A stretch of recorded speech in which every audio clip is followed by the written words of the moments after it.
you need to do is go for you. Started the recording, just so you know. Now we're we're back to normal. We are recording, okay. I started, you give it a couple seconds, but because it normally. Okay. Dean, can you hear us? Yes, I can hear fine, thank you. Perfect. I can hear you. And I can clear. see also, which is even better. Oh, See what happens when you come back I over don't know here? where the camera is. Is that the camera? Yeah. The gray one. Yeah. Share. This. Can you see the screen? I can, thank you. Perfect. Okay, this is Jennifer Nisanoff. It is 11 o'clock and I call this meeting to order. Let's all stand for the pledge of allegiance, please. I pledge allegiance to the flag of the United States of America and to the republic for which it stands, one nation, under God, indivisible, with liberty and justice for all. Thank you. Let's do a roll call. We'll just go around the table here and then we can go around with other folks if you'd like to start. Randy Bottleson, Oh, back. sorry. Okay, sorry. I'll try to remember to speak into the microphone here. This is Jennifer Nisanoff from Safety and Security Sub-Team. Ed Chudkowski, Safety and Security. Larry Dixon, Safety and Security. Here's Ted. Good timing. Right Oh, on. I'm here. Ted Crawford. Okay, and in the room we have.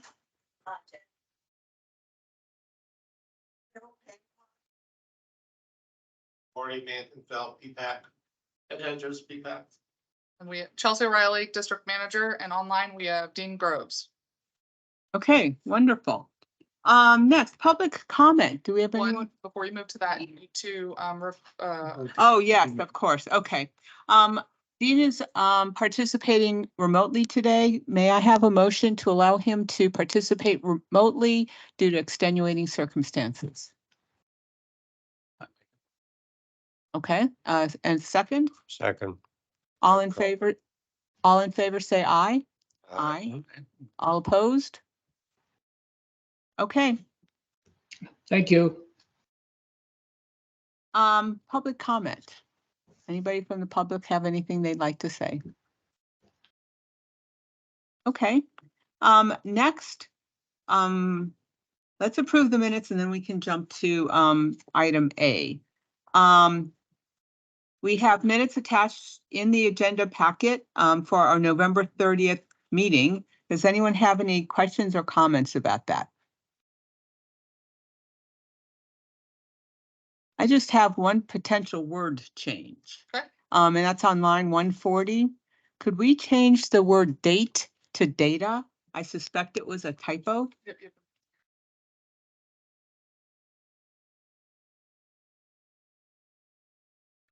Yeah, To data. yes, I think it's just a typo. Jennifer, I have a question. Yes, sir. Obviously, I was unable to hear most of the meeting, which is why it's been, this current meeting has been relocated to the boardroom. I know I had to drop off again because I was unable to participate. Did anybody else drop out of the meeting at any point? I'm curious if you maintained a quorum. I think we did. Yeah, I don't think anybody else dropped out. Okay. Mm-hmm. Okay, just give us a second. We'll tell he's making some changes to the minutes. Okay, great. Thank you. Anything else on the minutes? May I have a motion to approve the minutes of our meeting of November 30th, 2023? I move we approve the minutes. Second? I'll second. Second. Okay, all approved, say aye. Aye. All opposed? Okay, thank you. The minutes have been approved. We've had a request to move item 7A to the top of the agenda because the person who's going to be presenting has another appointment afterwards. Ed, is that his? Eric, excuse me. Eric. Polling from FPL, he's online. Okay, Eric, I'll turn it over to you then. We're going to be talking about the FPL streetlight conversion proposal. Good morning, everyone. Thank you for allowing me to join via phone today and for adjusting the schedule. So what I wanted to kind of cover today was kind of the existing field conditions and cataloging of the current situation out there, as well as what some of the options would be through an FPL lighting solution, and kind of get some direction on what next steps may be. So Sure. Eric, I'll kind of give a little history to the group. So Thank you. this conversation, PPAC, I believe previously had, it's been within the last year. And the question that PPAC had was feasibility, of course, and seeing if we could go back and try to crunch the numbers and see what our cost of existing infrastructure, maintenance, FPL bill, et cetera, for the private, I'm going to call them privately owned streetlights, which are the district-owned streetlights. As you know, most of Pelican Preserves, like the side streets, and the newer community is already on FPL streetlights, and we have that monthly bill that we pay. So really, the areas that we're talking about are Tree Line, Pelican Preserve Boulevard, Cypress Grove Drive, Prado. I always pronounce it wrong. Prado. Yeah. Prado. And then there might be an ancillary. I know we've had some questions. I think it might be on this agenda for later for Azura and Palazzo, but ultimately, this is coming back. Eric has, he'll go into details of what he's graciously put together for us with some rough numbers without going through full 100% design. And he's brought some options. He and I talked yesterday, and so what was in your packet and some feedback that we got from Ed and Dean, we've got some alternatives for him to present to you. So with that, Eric, if you want to take it away, just let me know if I need to scroll and tell me what I need to do. Thank you, Chelsea. So as Chelsea just mentioned, we kind of updated a little bit of what you're looking at here on the screen as part of the package. Main thing was that we added in the tree line section, which encompasses 29 units, as well as the Veneto Drive, as Chelsea said, kind of some ancillary roads as well. I believe there was 8 units there. So what that brings the total to is I'm counting 129 existing streetlights, representing about 3.1 miles of roadway. So what we initiated at no cost through one of our vendors, based on the initial direction of replacing with a similar decorative style pole and fixture, is the photometric plan, which is on the screen now. And so what this photometric accomplishes is setting the kind of spacing to meet an established or recommended lighting levels throughout the community. What the plan basically showed is that there would be 114 decorative poles and fixtures. Those would be along Tree Line, Pelican Preserve, as well as Cypress Grove, and then the Prado area. After what I'll call the bridge on Pelican Preserve Boulevard, due to the nature of the homes there being right on the street, as well as some condos, we actually felt that it would be better to transition to a post top style decorative fixture, just because the height just wasn't really applicable for that style roadway. Obviously, it narrows down to a much smaller road than Pelican Preserve or Tree Line, for example. So what we've proposed on kind of that section past the bridge, as well as some of the ancillary roads, there was a quantity of 57 units included there. And that's because of light intrusion? That's exactly correct, yes. Okay.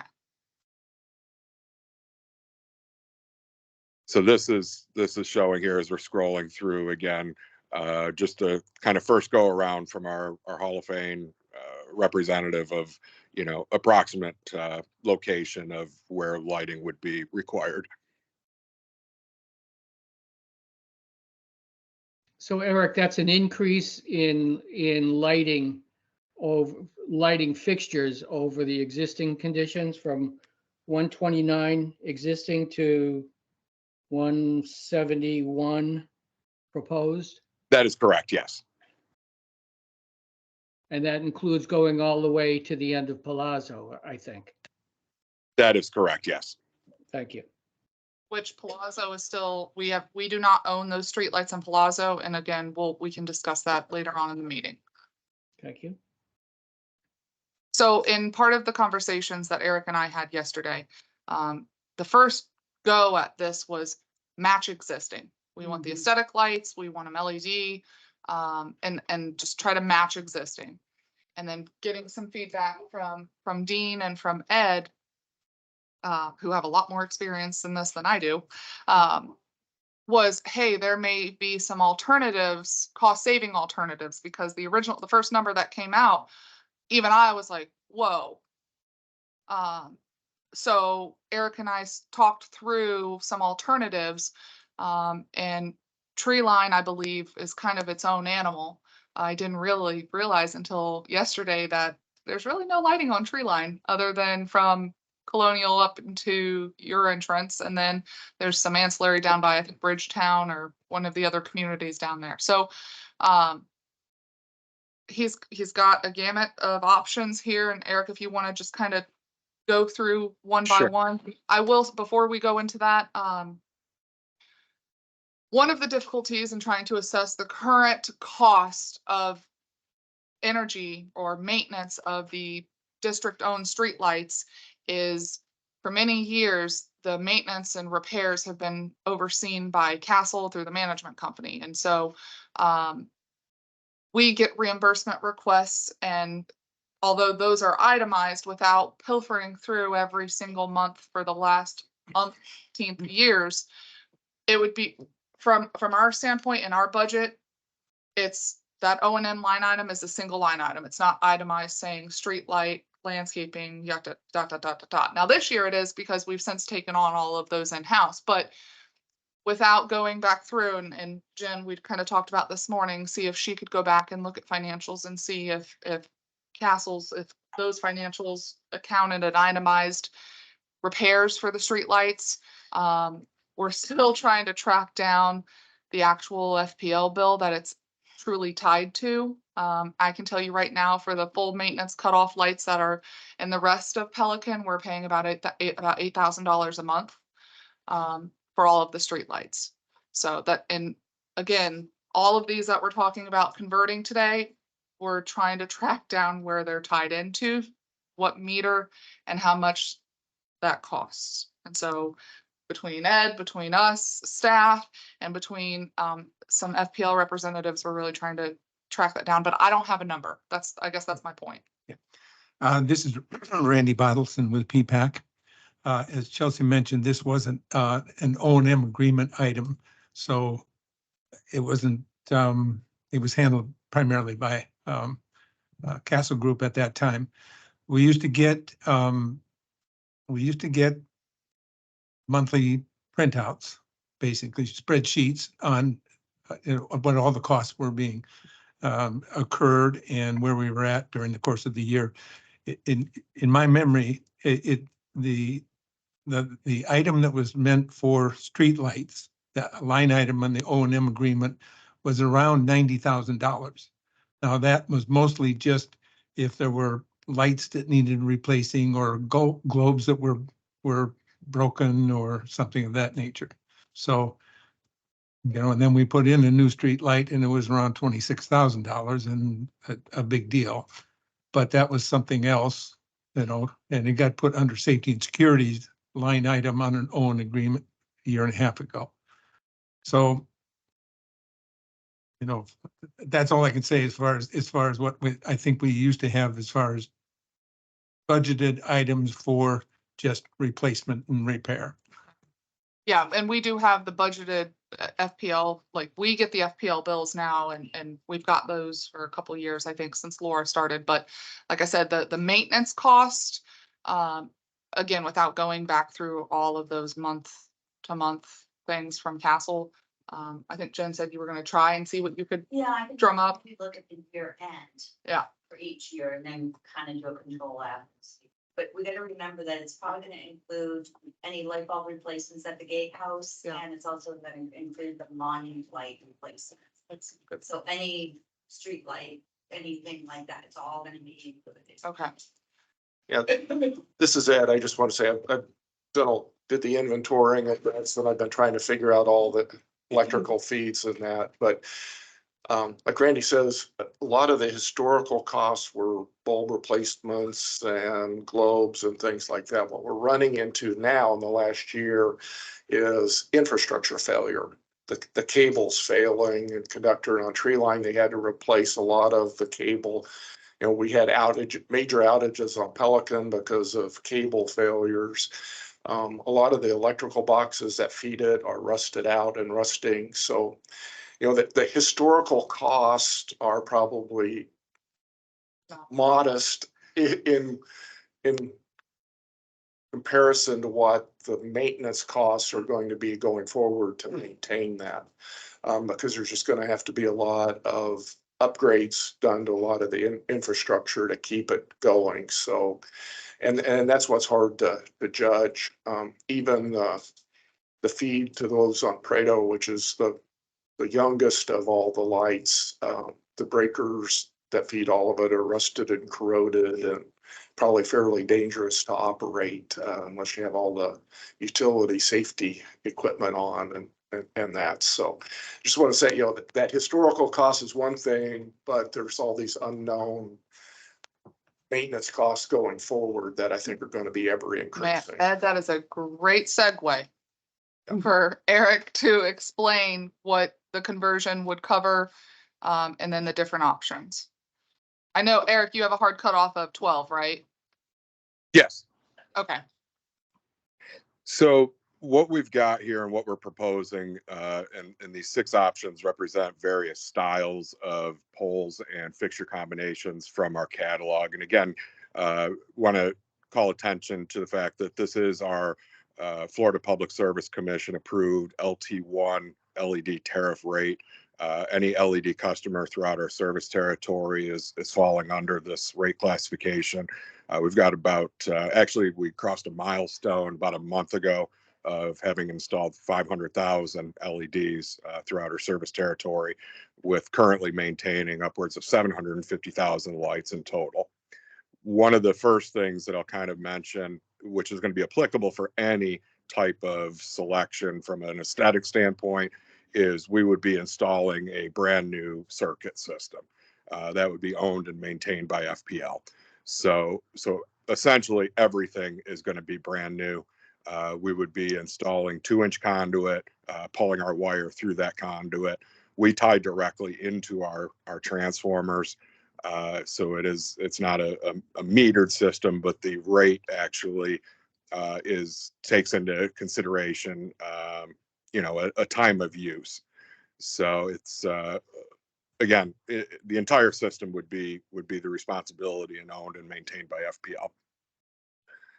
The option number 1 that represents, and the 2 pictures there down below showing as option 1, that would be a overall 30-foot mounting height decorative octagonal black pole with the pendant style teardrop light that you see there on the decorative Liberty roadway arm. And again, based on the photometric was done utilizing these first option 1 and the option 4 right next to it. So what we projected here based on the photometric plan was 114 of the decorative pendant style lights. And again, those covering kind of what I'll call the more major thoroughfares of Pelican Preserve Boulevard, Tree Line, and Cypress and Prado. The cost per unit there is about $50 per month, which encompasses the rental of the pole, the fixture, and is inclusive of the energy and maintenance for that unit or each unit. So the estimate there for those 114 units would be $5,700 per month. Dropping down to option 2, as I mentioned, once we passed the bridge, we felt it was more appropriate to be looking at a traditional post-top style, which would be about a 15-foot mounting height. The existing lights that are FPL owned and maintained throughout the community, I believe there's 301, are also mounted at that 15 and a half foot, just for a frame of reference. That we are projecting a total of 114. That is excuse me. I'm jumping down already to option 4. I wanted to show what the photometric here was laying out first. So the option 4 with the decorative Granville style, we're projecting needing 57 of those units. Cost per month is $34. So that would be the 1950. So 1950 plus the 5,700. That would be your cost per month for the total amount of units based on the photometric plan. Those are, again, a replacement in kind from an aesthetic standpoint. Obviously, you can see based on the cost per unit, some of the more costly options within our catalog, they are, extremely nice looking. They're a very high end setup. So in talking through that, Chelsea recommended that we also put forth some options that may bring some costs down.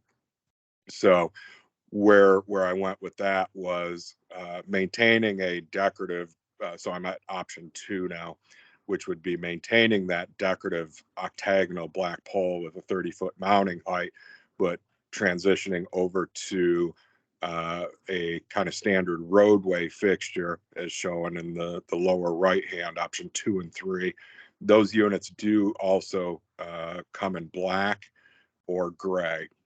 We may have some challenges there again with the black fixture. Currently, we only offer a 4,000 Kelvin on that, and we may have some issues with the county approving a 4,000 Kelvin. So some discussion to be held there additionally. That is a secondary option, again, maintaining that decorative pole. Option number 3 just changes to the what would be a standard concrete pole that you kind of see, throughout the county, a standard, 4-sided gray pole, standard bracket, silver bracket, and with that gray roadway fixture. The other, skipping down to option number 5, that would be an option that instead of the post-top Granville style fixture on the decorative concrete pole, that could be changed to basically the fixture that is and pole combination that is currently throughout the community. And cost per unit there, as you can see, is the $21. And again, the 57 units representing $1,200 a month. Final option that was a little different, and there were some estimates I had to make on this as we didn't do any type of photometric plan, would be if the entire project was looked at, and this would be not including the tree line area, which there's currently 29 units on tree line.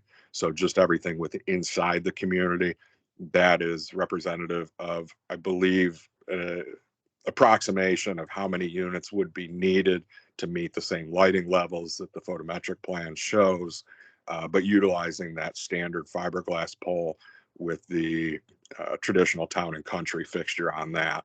And like I said, I'm projecting somewhere around 175 units would be required to hit those same lighting levels there.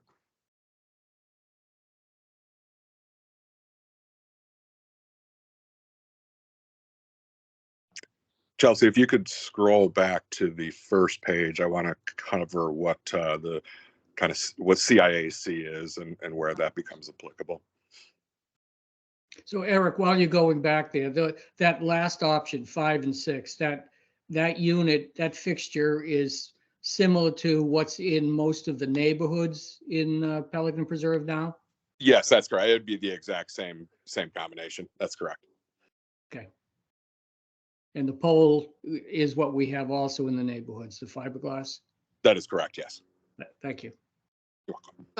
So the point in pulling tree line out as its own separate project is, do you really care to have the aesthetic poles along tree line if there's no other aesthetic, if there's no other lighting, let alone aesthetic lighting?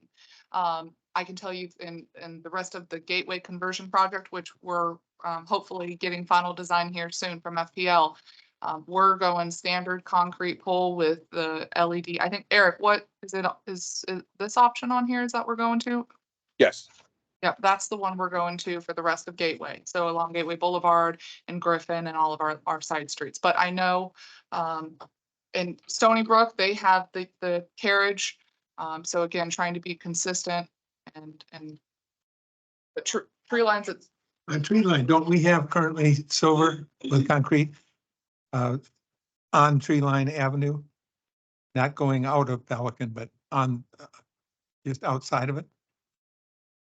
Aren't they very tall, silver with concrete base? Yeah, I think the 29 units are either a silver or black unit. You're correct, on a concrete base with the pendant teardrop style as well, from what I could see from Google Earth.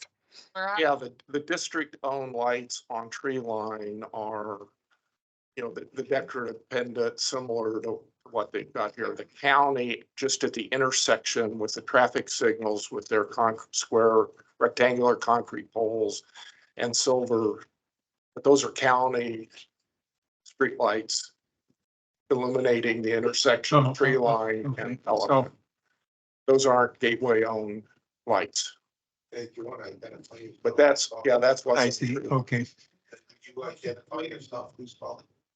Or we do identify yourself. Ed Hedges, P-PAC.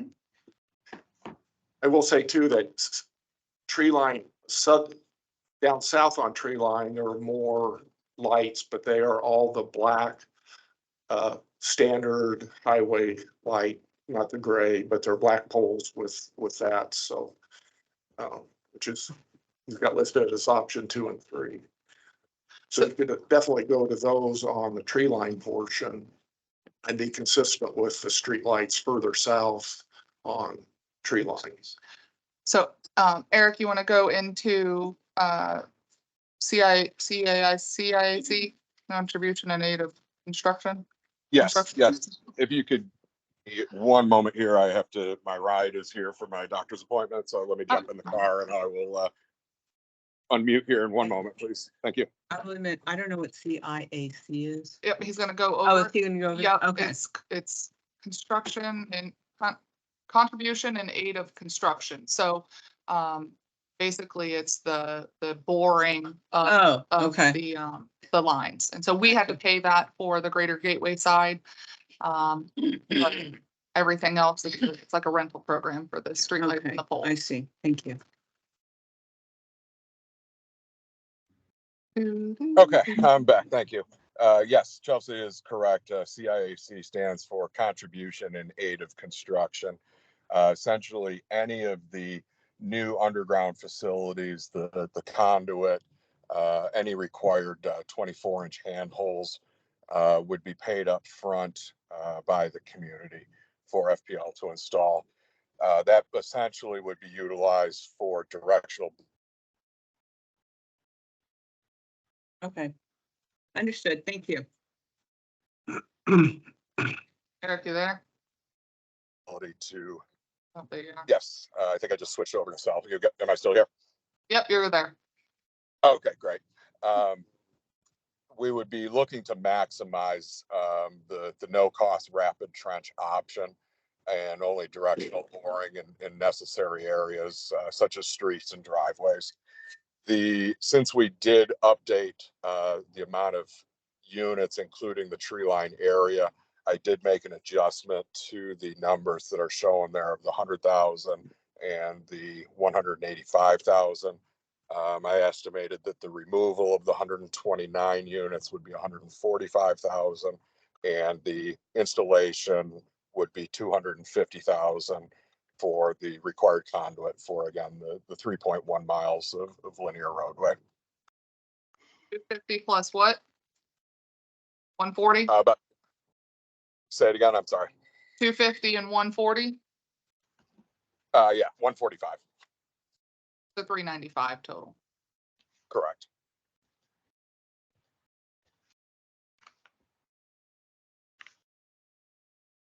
So I'll kind of take a pause there and answer questions.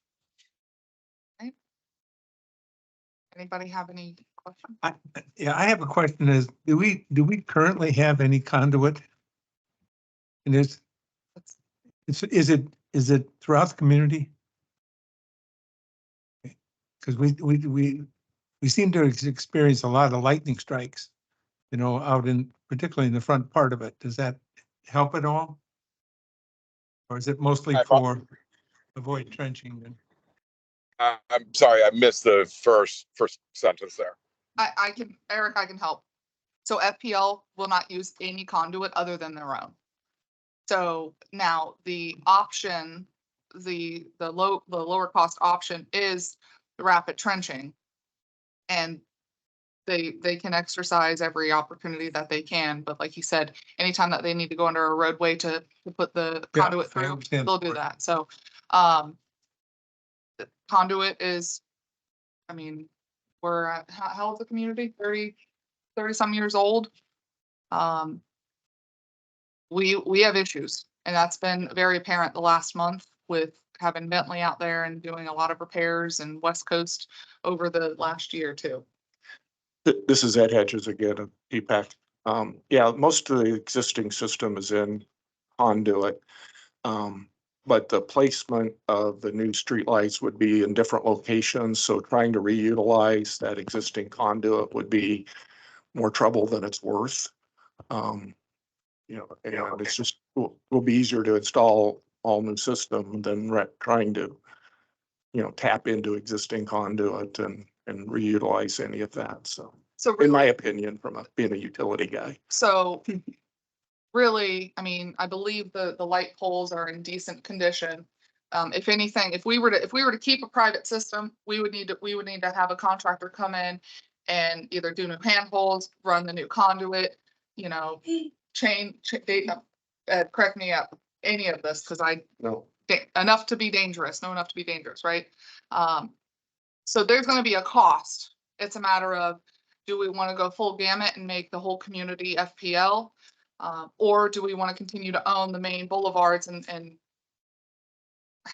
you know, hire a contractor to do the conduit? We have to do the planning, we have to do design, we have to apply for permits. And Eric, just so you know, this is, majority of this is within the city of Fort Myers limits.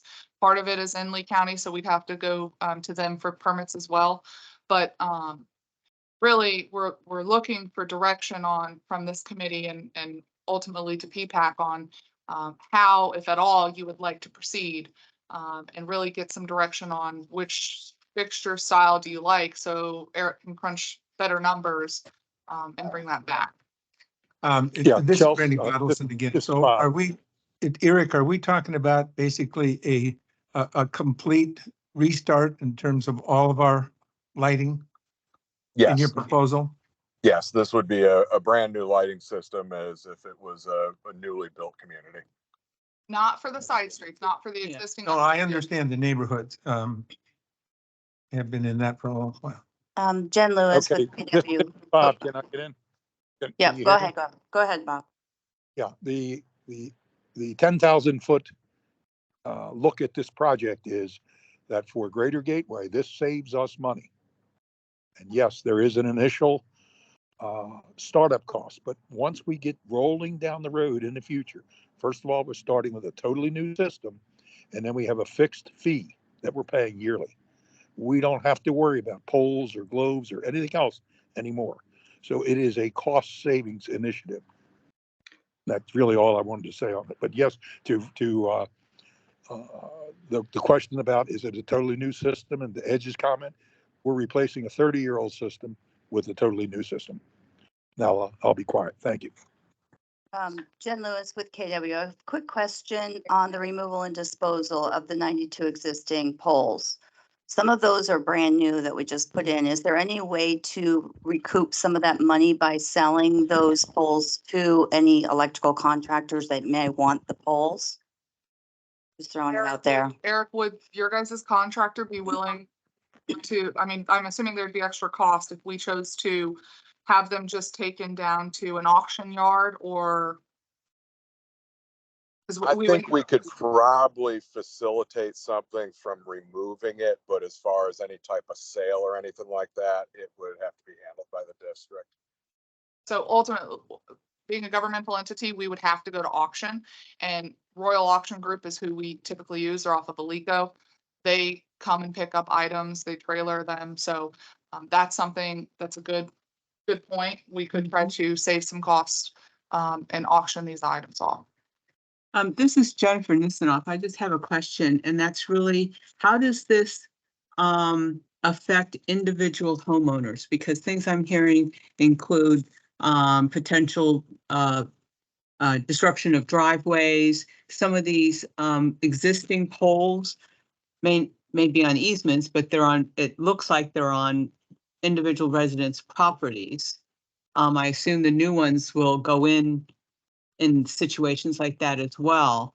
I think we also need to think through how do we work with the communities to make sure they understand what we're doing and why. I think about like what the Ponds Committee is doing with some of the work with, the work that they're doing community pond by pond, actually. And I know we're back where I am, we're getting great communication about what's happening and when and why, and we get maps in the mail, so we know exactly what's going on. I just think we need to understand how that's going to affect individual residents and make sure that we have something like that as well. Otherwise, I think it could be problematic. So I can speak to what would go in. It would have to go into easements or on district property. And of course, we all would have the oversight of that. One of the things that I've asked FPL to do with our gateway conversion project is, and they don't normally do this, and they're doing it for us, is coming once final design is done and coming and staking it, because I want to, I'm a visual person, I want to see where the proposed lights are going to go. We need to see if there's any conflict. You talk about landscaping. We talked at the last meeting with any oak trees that, might be in conflict. So that is one way we could communicate to the residents is, hey, the stake that you're going to see with a purple tag, that's going to be where the proposed light pole would be based on the photometrics. Okay, I just think we need to take that into account in the plan for the transition. Absolutely. Absolutely. Okay. This is Randy Bottleson again. So the district has an easement for utilities. Go ahead. Does it also have an easement for landscaping? It depends on, most of the time, yes. We're reviewing all of those to make sure that we have landscape buffer easements. But this easement would be a dedicated utility easement for FPL because the system would be FPL's, not the district's. We would not own the system, which is a good point that I mentioned, Ed and I were talking about earlier. If we converted to FPL, we would be able to take that liability off of our insurance and hopefully reduce our insurance as well. But Jennifer makes a great point, I think, in terms of potential unintended consequences that could cause. I'll just call it disruption. Well, and I'm not going to say that there's not going to be disruption, because when you have a contractor coming in to bore conduit, there's going to be. Okay, my disruption meant discontent and lots of negative feedback. I was just trying to find a softer word. So maybe that wasn't a good word, but that's what I meant. This is Ed Hedges again, working with the GIS. Most of these lights are either within the road right of way, Gateway Road right of way, or along Pelican and Cypress Grove. There's a 10-foot utility easement almost assured the entire way. So even if there's a utility easement that, if it's not in road right of way, it would be within that utility easement. The only area that I would have questions on would be Pedalia. Or is it the daily? What's That's an onion. Isn't that onion, Vidalia? I think that's, it's the one where they Yeah, actually, Aviant, no, uh, Benito? no. Viadana? The condos that. Oh, are Viadana. on Vidana. Oh, They're actually on okay. Pelican Boulevard. Yeah, that's what I was thinking of because I Vietnam. figured that's the only place where there'd be driveway Driveway. right. disruptions Right, because, that's the only everything else place is where too there's far away. actual residences that. Yeah. That this would. We would, of course, But we communicate. have to make sure that they're worried. right. And I, Or within the road right of way. The road is narrower there in the right of way, so it may actually be within the road. Those lights may actually be within the road right of way, right. so. All right, I know Eric, you've got Okay. and Dean broke, I know you've got questions. I just want to. Dean, you want to ask your questions before, because I know Eric has a hard cutoff here Yeah, it- soon. Okay, I'll be real quick. I'm curious of the potential for a phased approach. The Prado area is the newest area of Pelican Preserve. And I would think, just an assumption, I would imagine that the section of Prado Boulevard from Cypress Grove to the roundabout into Prado / Pistoia, that section of Boulevard is in decent shape, has some value. The asset has value and might be able to be maintained as a district asset for another 10 years before we'd really be looking to have to replace it. And I wonder if that's a consideration. I'm kind of also a visual person, and I like to see numbers. So the numbers that I'm thinking of are at least maybe or at most the numbers since KW has been involved to look at the expenditures in the O&M agreement for repairs and maintenance of lighting systems. I can't imagine it's nearly as intensive an exercise as going back to the castle days. But with the 1 year of data should be something that could be relatively easy to evaluate. You know, maybe with an intern looking through the data. It just, you know, show me something that tells us this is what the the repair costs have been in the past year, for comparison. Thank you. Dean, this is Bob again. To try and put this in the right perspective, remember this was all initiated for Gateway, which has a longer history.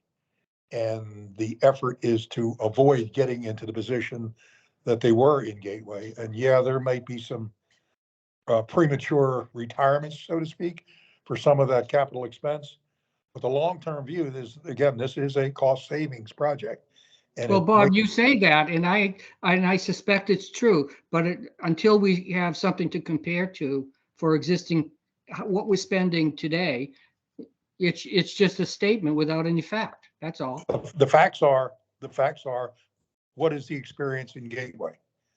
And if we do nothing, then we will expect to mirror what they are spending in order to avoid getting into that point.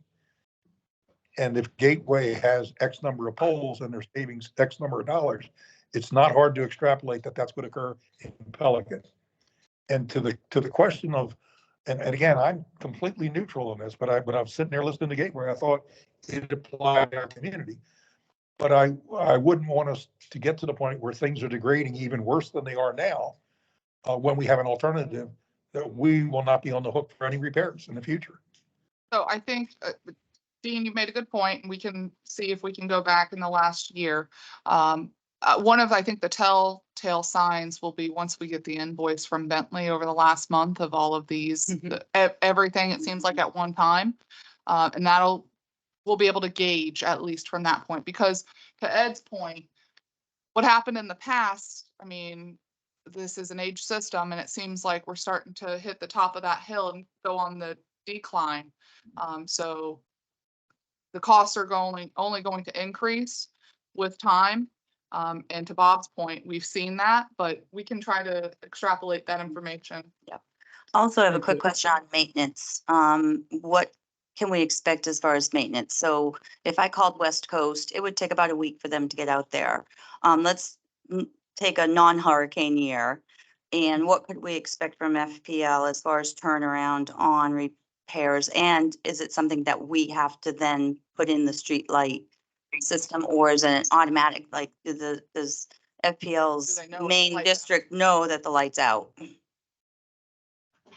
So our standard service from our restoration department, from the streetlight restoration department, they target a 10-day turnaround for any type of outages that are reported.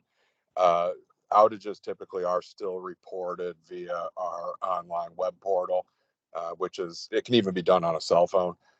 It's just a case of a TLN or poll number or an address that creates a ticket with that department, that is then in turn given to a contractor to work that project.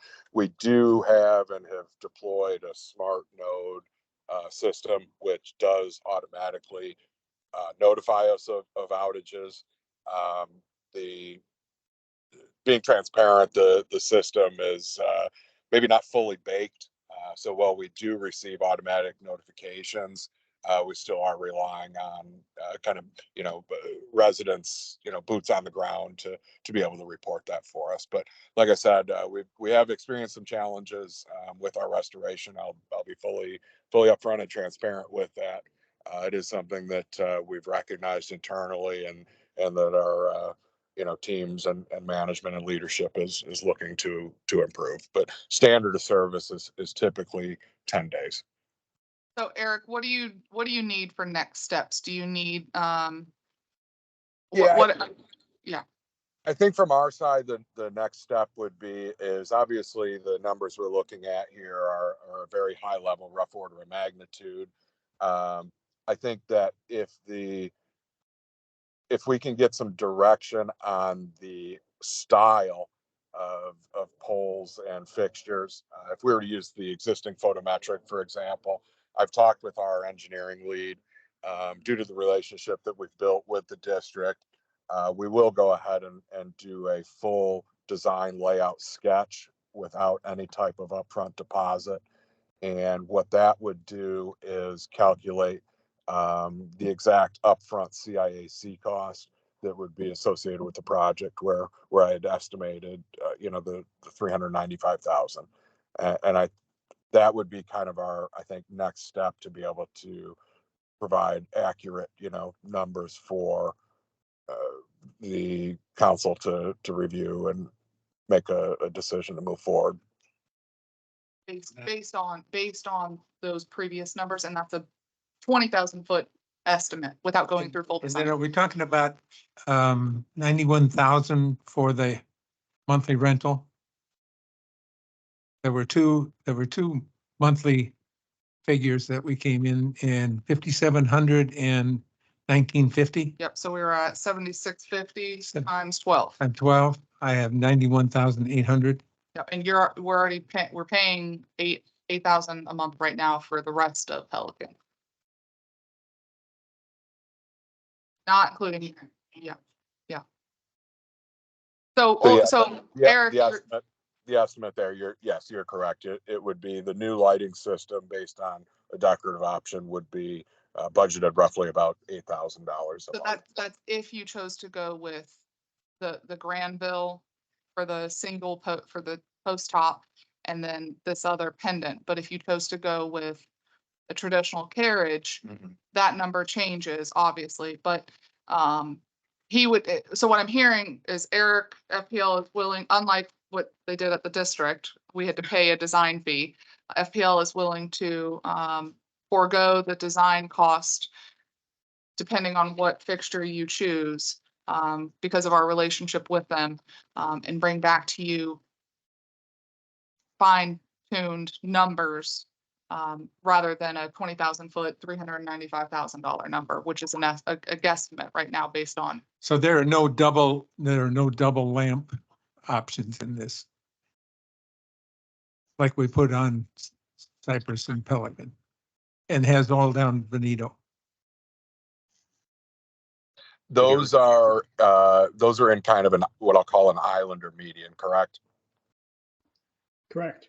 Yes. Unfortunately, our power delivery standards do not allow us, for safety reasons, to install in medians. This is Ed again. Eric, the preliminary design that we had didn't show anything on Prado. Yes. And so I assume that that's kind of the numbers there are kind of a guesstimate. Yeah, the space. So when Phil with Hall of Fame, I don't know what he was using for the aerials, but for some reason that section was not shown as built out.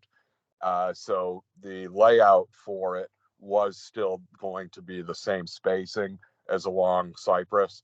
And so I just, extrapolated from what the spacing was and how many feet on that roadway to determine, what the number of units would be. Yeah, part of my overall, from my impression, was that we got much more consistent and better lighting along the roadway than what we would have with our existing streetlights but I have some concerns, I guess, about some of the intersections and crosswalks and golf cart crossings, whether, there's some particular areas that we may want to look at having a little enhanced lighting, from that preliminary. And at the main intersection of Veneto, some of those poles seem to be placed right in front of the monuments and stuff. So I think there's some strategic things that need to be taken into account that we need to work very closely with the design person to figure some of that out so that we get the proper aesthetics. And I think there are, I wouldn't go with the carriage lighting except, in the actual, there's 2 or 3 lights in the actual one neighborhood there off of Veneto. But, the cheaper roadway lighting, for tree line. And I know there are some other options with the teardrop that you can get some hoods that would be a little bit more decorative, make them a little more decorative. How it fits in with the rest of the community and the rest of the lighting, I think, is a real key issue. So. We did, and I'm glad you mentioned about the what we call a deep skirt version of that pendant fixture. We did do a layout with that unit, and with the skirt on it, it actually to get uniform lighting required the spacing. It doesn't have much forward throw to it because of that skirt. And unfortunately, it actually, because that was the original request. It's a personal thing, but I like that fixture. Yep. And it the photometric plan just did not work out very well, and that's why we had made the adjustment to the option 1 that is shown currently. The uniformity went way off the charts, which uniformity is one of the most key aspects of lighting, and the light levels to get certain criteria met actually went way up to a level that just wouldn't honestly be appropriate for the community. We were getting into what I'll say is a Publix parking lot type of lighting level. So it was just too high. So, but we did explore those types of options. So any other comments or questions for Eric? Because I know he's got to drop off soon. Just one last question, Eric. I'm sorry. I think you might have answered it in the comments that Chelsea circulated yesterday, but the rest of the committee doesn't have that information. Yes. For what period of time is this monthly cost valid? So the terms of the LT1 rate are a 10-year agreement with a automatic kind of evergreen 5-year renewal. What I will say is that how a utility operates is we depreciate the assets over an extended period of time, 20 to 30 plus years. And so what the provisions of the agreement state is that should the community wish to cancel that agreement at the end of the 10-year term, there would be a calculation of the net book value of the assets, less a salvage value, plus a removal cost. So for all intents and purposes, I say to our customers, look at this as a lighting system in perpetuity, which, you know, raises some eyebrows sometimes. What I'll say in conjunction with that is the scenario that we're actually having this discussion is, should the community look to keep it a private owned and maintained system, then there'll be, you know, you'll be having this discussion again and having to account for capital reserves of, you know, replacing or updating the lighting system again. And let's say I base it on a kind of 20-year life cycle analysis for a lighting system. So you'll always have a fully maintained lighting system. Thank you. So the rate is good for 10 years and then it gets adjusted basically going forward. The rate is actually, again, as I had said, it's based on the approval of the Florida Public Service Commission. We do, as a utility, go for rate cases every 4 years. So there could be some adjustments, same as, you know, we pay, you know, I'm a customer as well. I have a meter at my house. So there will be some adjustments based on the rates that are approved by the Florida PSC. Thank you.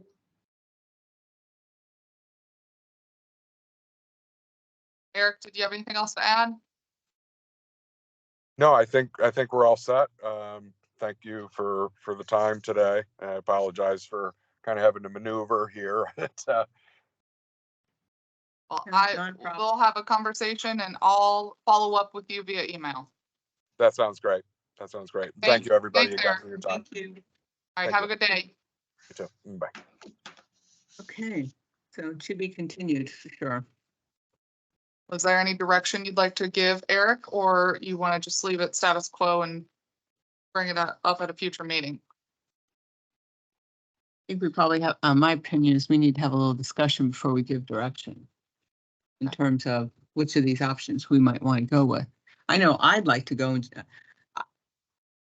I want to just go look to see what we have now. I know what we talked about it, but until I see it,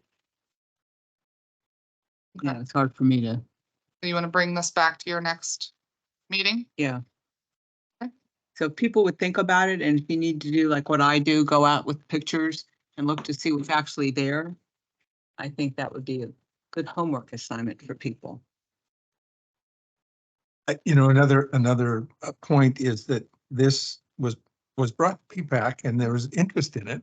But of course, without any kind of financial Mhm. information, it's hard to make cost justification. Yeah. And then, you know, the timing of this is coming right after significant discussion and talk about replacing roads and repairing roads.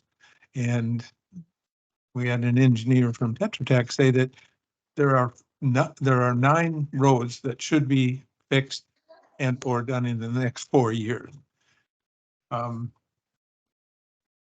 Yeah, we got one quote from Daniel for around $50,000 for one street, but we've spent $200,000 for a villa, so that could end up being $1 million initially. So that this kind of comes as another major, you know, expenditure that's a little hard to. Well, I will say that this really came to a head with all of the electrical issues over the last month. And I understand that. I understand that. Well, Randy, remember the roads are from the reserves because that's a capital expenditure. And this will in fact be a capital expenditure also. But I would like to see the numbers that were generated for Gateway that prompted us to even consider this for Pelican. So however that matures, Chelsea, you know, that again will help make this thing self-evident. I mean, nobody's interested in spending a nickel, but we don't want to miss an opportunity to save money either. How old is the infrastructure we're talking about, that Bob's talking about? How's that compare This- with what? 86, so Okay. almost about the same. Okay.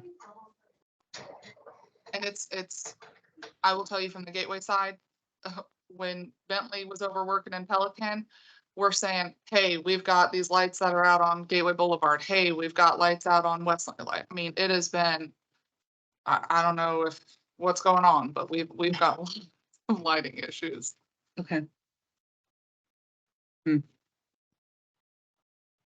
Weird question, but has there been something like an Ian that is causing all of this, or is it just natural aging? Because it's kind of weird that you get so much at one time, even if it is an aging infrastructure. Hard to say. I mean, you have a contractor, you know, hit a line and you lose a string. I mean, Yeah, you've got irrigation with water intrusion, you know, hitting an exposed box that might trip something. I mean, there are just so many factors that it's okay. like the perfect storm, truthfully. And I mean, that's truly what Yeah. we're experiencing over here on the Gateway side as well. Okay. And throw in some lightning strikes too. It's just a Yeah, perfect storm, all kind of stuff. Big deal. Especially been around our guardhouse Mhm. and up front for some reason. Weird. And maybe it's just most notable there. Yeah. Really for the last, Okay. I don't know, couple of years. This is that, I think if you look at the design, the lighting layout, especially around the guardhouse, will significantly improve the luminance. There at the That'd be end, nice. at the entrance. And just so what I've learned over time, and correct me, really, this is all depending on the photometric and how much throw you want to do. So I'll give you an example over in Stony Brook. Eric mentioned earlier about a 4,000 Kelvin light.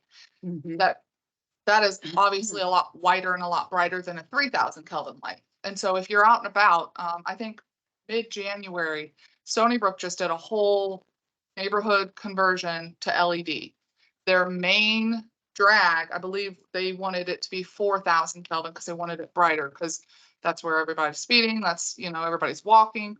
On the side streets where it's mainly homes, they wanted it 3,000 Kelvin because they didn't want the light intrusion. So I would say by the end of January, take a ride over to Stony Brook and see what they've got.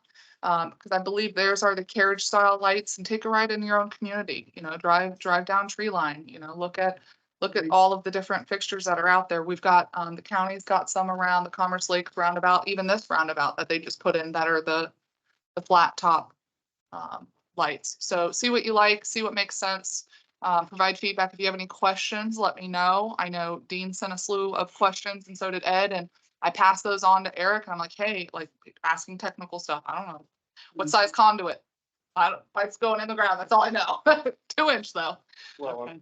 is it feasible to put together a small, like, design team or whatever, review team that Eric's people could work with and bounce things off of, that, you know, to influence rather than waiting till they get everything done and Mhm. then questioning things. Yeah, if you want to, if Yeah. either be appointed via PPAC or somebody from this committee working with a member from PPAC and staff, absolutely. Because this is if it goes forward, it's a real opportunity to, you know, improve the areas that need lighting improvement, you know, especially crosswalks, you know, some of the intersections and things like that. So we have an opportunity to improve you know, safety in some of those areas than what we might have today. Yeah, so for the photometrics, they have whatever the Kelvin of the light is, they want overlap. Mhm. So that determines the spacing. And so from that point, if you want enhanced lighting at an intersection, obviously you either need additional fixtures or you need to maneuver those lights in a strategic location to get more cross lighting than the standard. So FPL, they're just looking, when they look at this, they're looking at this pole, it throws this far, all right, next spot, next spot, next spot. So Mhm. when it comes into the actual design and getting into all of the extras, I don't know if that's something that they would do or if that's something we'd have to do after the fact, but we could ask the question. Okay. For sure, so. Anything else from the committee? I know it was a lot. Thank Okay. you. Yes. All right, let's move back and talk about the financial report. Come on. 6A.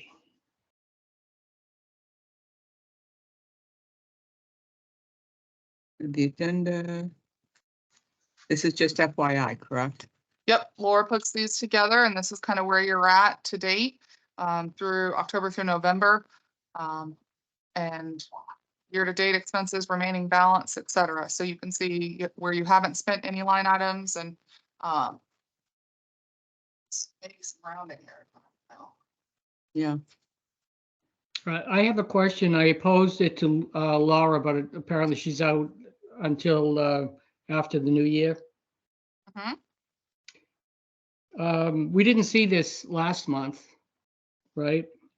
Right. So this month, we see that we're $20,000 over budget on the road/sidewalk maintenance line item. We have a $49,273 year-to-date number in 2 months. And I've asked her for some information in terms of what does that represent? Okay. So there may be an outstanding PO that's encumbering some funds, but it looks like we've spent 40 year-to-date actual. So we've actually written a check for $49,273. I've never. Oh, it could have been. It absolutely could have been the road restriping. So Could have Dean, been what? the road restriping with DG, Restriping? Okay, that's 40,000. that makes sense. Let me see if I can. We pull- did have some roads repaired during the course of the summer, you know, with Gator Construction. I'm sorry, sidewalks. Yeah. Would they have been paid before the end of the year? What? Maybe, maybe not.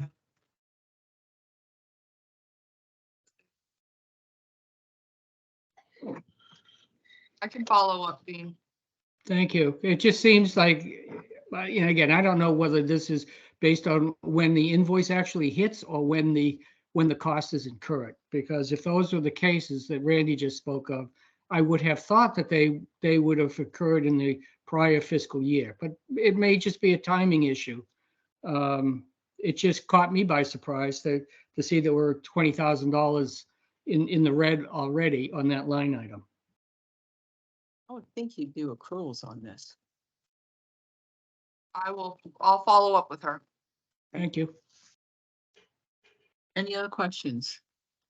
And Okay. the streetlights line item is maintenance and repair then, right? Not electrical. That's not power.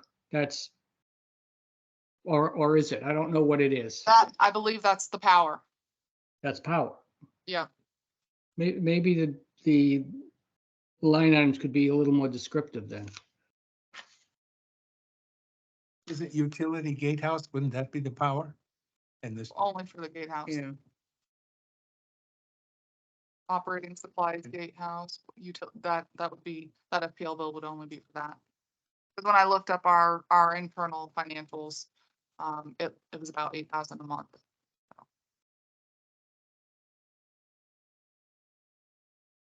More details, more details. Yeah. Okay, then let's move back to 7 and let's talk about ratification of Pelican Preserve Boulevard sidewalk repair. So this is just after the fact, there was a safety issue out there that was addressed. Scott Contracting came out, made the repair. We just kind of need your consensus and approval of it. So we're ratifying that we did the work. Okay.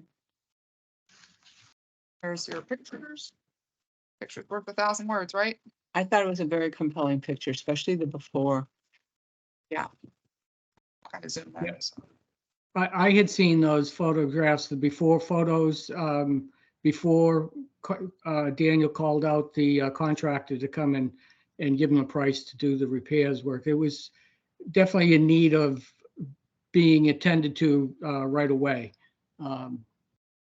Yeah, I think the repair is necessary and the cost, that's what he was quoted. The repairs have been done. We ought to approve the expenditure. Okay. So basically, before we take a vote to ratify, any questions, concerns? the work is done, I know, but right? if we're Oh, being asked to approve something in arrears, I just figured maybe somebody might have a question. I understand it's a fait accompli. Okay, then I think I need a motion to ratify this work. I move that we ratify the work. Second, I'll second. all approved? Aye. Aye. All opposed? Someone abstain? Okay, I didn't think I heard enough approves. Okay, so this is passed. The next thing is the traffic cloud renewal. I just had a question about this because we approved this in our last meeting, I thought. You did. That's why I asked the question about having a quorum. Yes, it was approved in the last meeting, according to the minutes. Yeah, Mhm. Okay. all right.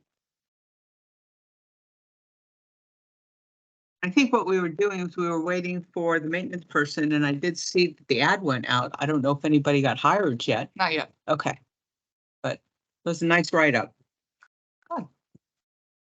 Okay, so that one is taken care of. Then also in our last meeting, I believe we approved the PPERT license agreement.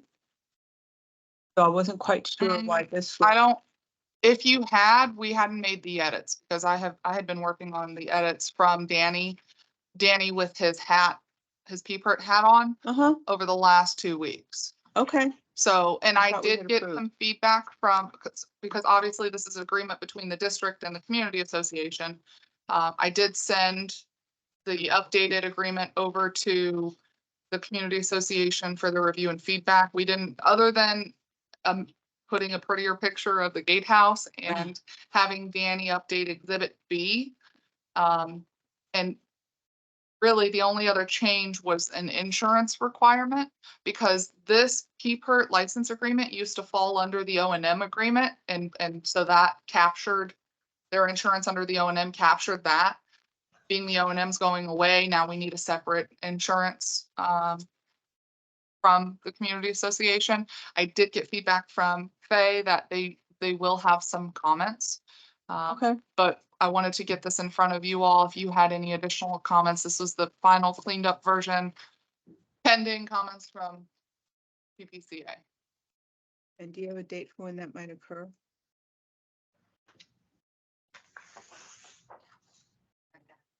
Oh, okay, so it went to Steve. Yeah, okay. I did have some comments. This is Dean. I had some comments on the document, Chelsea, that you had forwarded. I guess, I really would like to, if you're doing something to me, it would be great that we could send it to the committee. Okay.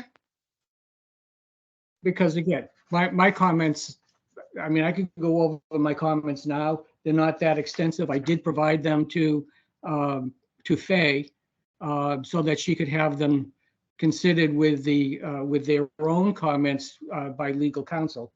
But I guess one question I had on the insurance, we go right to the last, I think it's the last page. It talks about professional liability insurance requirements.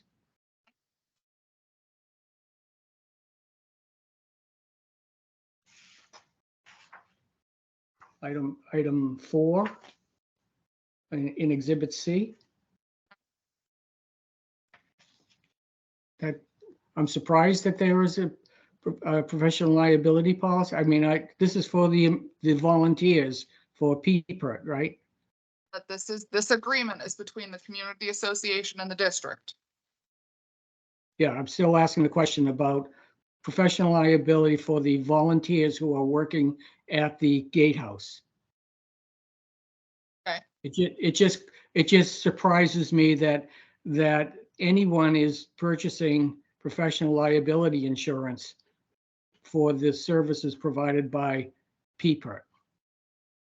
Well, isn't PPERT part of sanctioned by the PPCA? Yes. And they have DNO, that's why they have they sanction these committees so that the committee members would be part of their DNO insurance. How is this different than that? The insurance requested would be from PPCA, which if they're organizing and having PPERT man the gatehouse, then it essentially would be covered. Okay. So it's standard. This is a standard insurance requirement. So even if you have specifics, I can touch base with the attorney. Okay.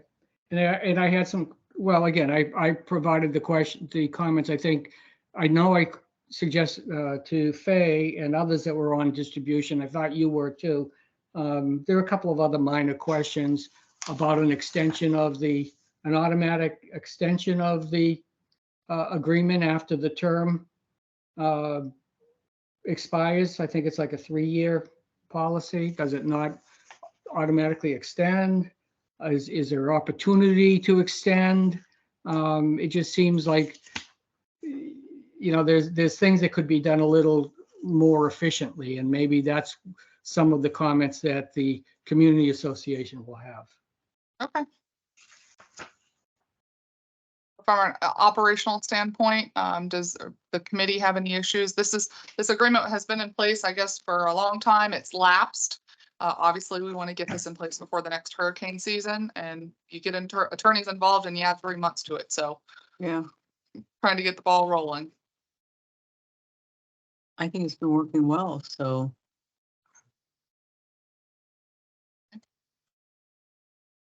And then one of the other things that we took out of here is there was reference to Castle Group. There was reference to specific names. And so we took it and made it very generic. Community association or its management company. That way, again, if we choose to continue this on beyond the 3 years and they change, we don't have to change the agreement. Okay.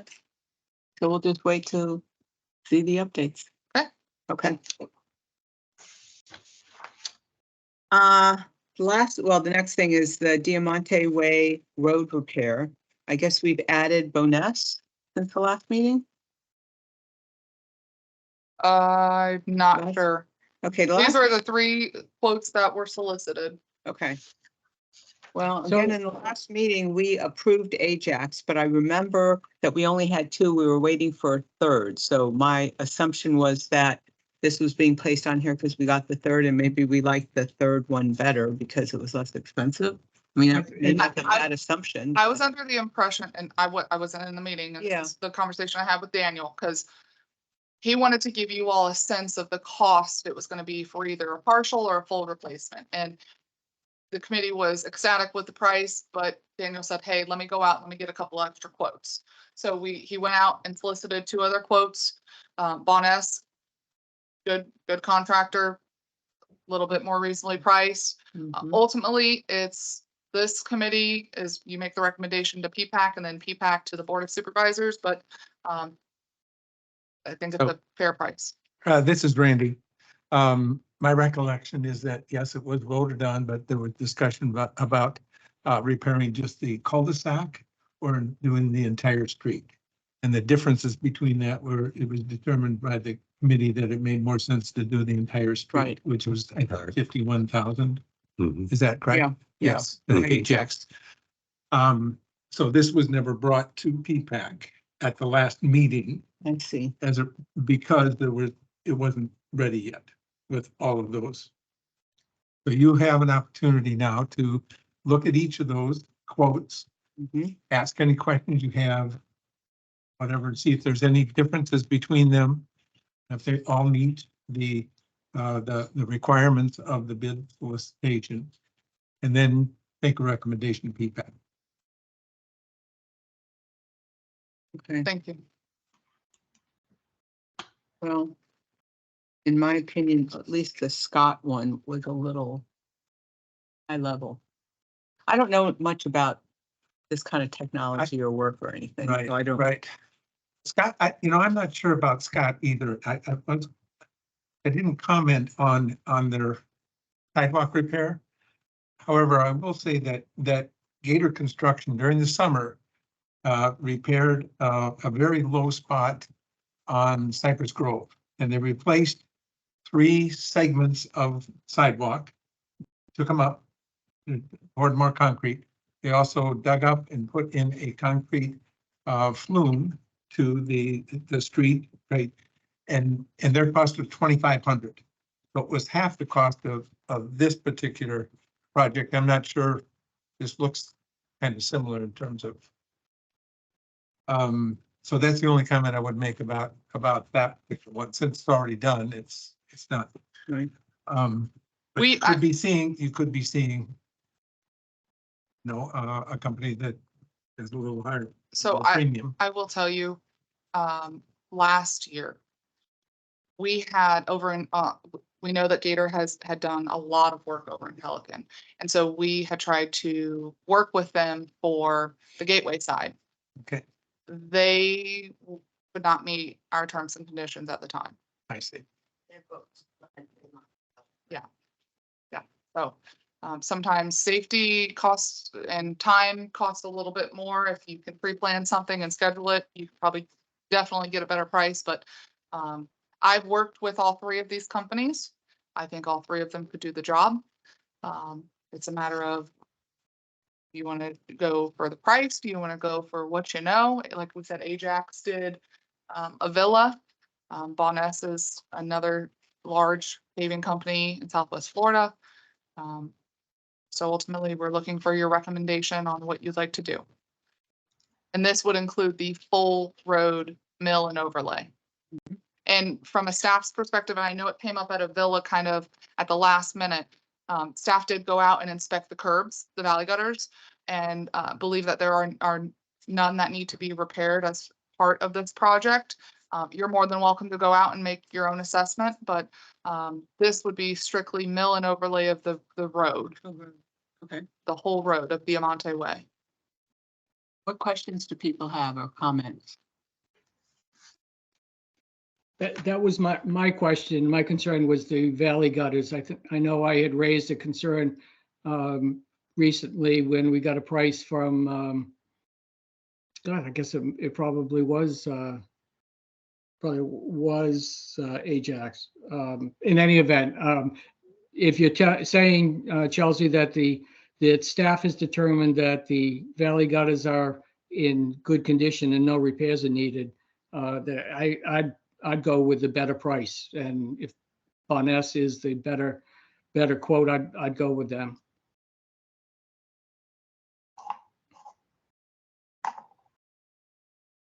I agree. Go for the price. There was no Okay. engineering required in here, like cores or anything like that, because previously you had gotten a task authorization request from Tetra Tech that hasn't been acted upon for roadway maintenance work, roadway repair work. So this has no engineering in it, to my knowledge. Correct. This is strictly do the job, mill and Mhm. overlay. Okay. Now, I just want to point out, we talked earlier about the 9 roadways that Tetra Tech had identified.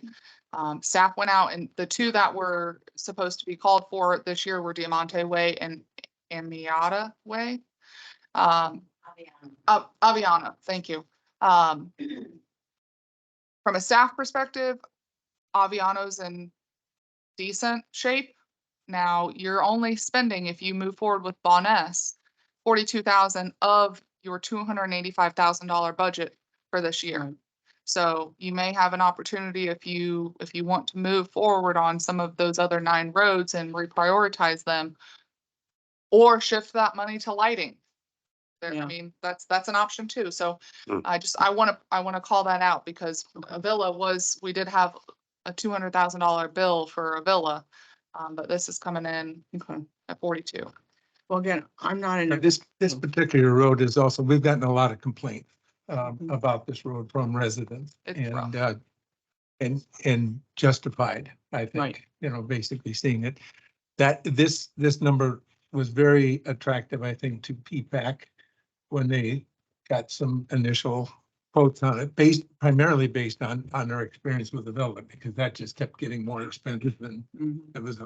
I think in our last meeting, we all agreed that this was the right thing to do. So Oh, sorry, go ahead. So I would feel confident that PPAC would, on your recommendation, would be inclined to vote to do this and encourage looking at other streets that could also be done those that were judged in poor condition. And if it's, if it's 3 streets, then there could be other money that could be shifted to lighting or something, or some other. But some of those I think need to be addressed. Mhm. And we've got 42, what, 42 streets on that list. Mhm. So this is going to be a long-term project as far as road, repair or otherwise. Okay, So time, Needs to be started. I want to go over timeline real quick. So if you approve it today, it would go to PPAC at their next meeting in January. If they approve it, then it has to go to our Board of Supervisors because of the $30,000 threshold. So it's queued up when it comes to the actual approval process. And then once approved, if approved by all of the committees, then we would work with the contractor on, timing. Ideally, we don't want to do it in mid-March and peak season. So I think we did a villa, April 1st, April. So we might want to, if approved, that'll give us the time to coordinate and time it appropriately, communicate with the residents of that community, where they need to park, what to expect, et cetera. okay. When I look at Bonus versus Ajax, I'm not an expert, but they look pretty equivalent in terms of scope. It was the Scott I was concerned about. So if we're saying we're just looking at Bonus and Ajax, I think Bonus looks better because it's the same thing. I move that we approve the bonus contract. Do I hear a second? I'll second. Second? Okay, all approved? Aye. Aye. I guess I heard all ayes, but anyone opposed? Okay, and that's passed. And who will bring it forward to PPAC? Already scheduled for their You meeting. guys are good. Thank you. You're going to bring it It's already, I believe it's already on their on the next agenda? on their next agenda, or it's scheduled to be on their next agenda. I think they meet January 10th. Published yet, has it? No. No. I don't- We can. When is it? So. When did it? we It hasn't been can- published. Yeah, so it's queued up to be Okay. depending on what you guys decided today.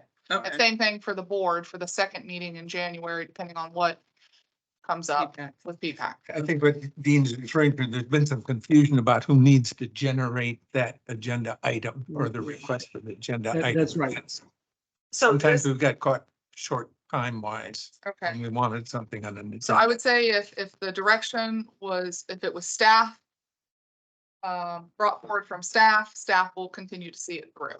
Now, it wouldn't hurt for somebody from the committee to speak on behalf of the project and how it was approved by. But we do put that in the agenda item packet that this was approved and recommended by the Safety and Security Subcommittee. Okay. Staff initiated. Put that on your notes. Okay. Number 8, member items and report. Any members have any projects that they'd like to provide status on? I have 2 things that I could I have 2 report things on. that I but- can report on, but. Okay. Go But- ahead, Dean. Okay, I've spoken lots of. if others have something, I can If wait. others have something, I can wait. No, it looks like the rest of the team's good, so please Okay. feel free. Okay. I got notification yesterday. Yes. I'm getting a lot of feedback. You? You? No? Okay. No. I got notification yesterday I got that notification Florida yesterday Transportation Engineering will begin design of the speed Design hump of the speed hump this week on this week Veneto Drive. on Veneto Drive. They wanted to confirm that They it was wanted to confirm that it was concrete speed hump, concrete speed hump, which I confirmed with them. which I confirmed with them. That's who we have written. That's who we have written From all the support residents on. From all the residents on. Okay. The other thing was. The other a thing was Email an from Jennifer email from Lewis yesterday. yesterday. About a complaint for a traffic stop in the community from a resident who complained that he was stopped by the patrol officer yesterday at the intersection of Pelican Preserve Boulevard and Cypress Grove Drive at approximately 11:10 a.m. for failing to stop at the stop sign.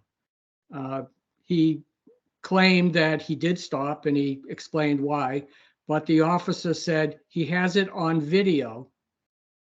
He was not going to issue a violation, but the resident was concerned that the video might surface in the future, and he'll be identified as a problem for not a repeat offender. Was hoping that we would remove the traffic stop from his record if we concur. Nothing to do with us. So to clarify, the patrol officer that they're referring to is a City of Fort Myers police officer. Correct. I'm asking. Okay. Correct. So we, other than hiring them to come in and patrol the community, that is a them issue, not an us issue. He got off of the warning and he's still worried about it. Yeah. He's pretty conscientious of that. If I he drove stopped, back, if he stopped and it's on video, then he has no issue. If he didn't stop and it's on video, then he's guilty. Well, but there's no violation issued.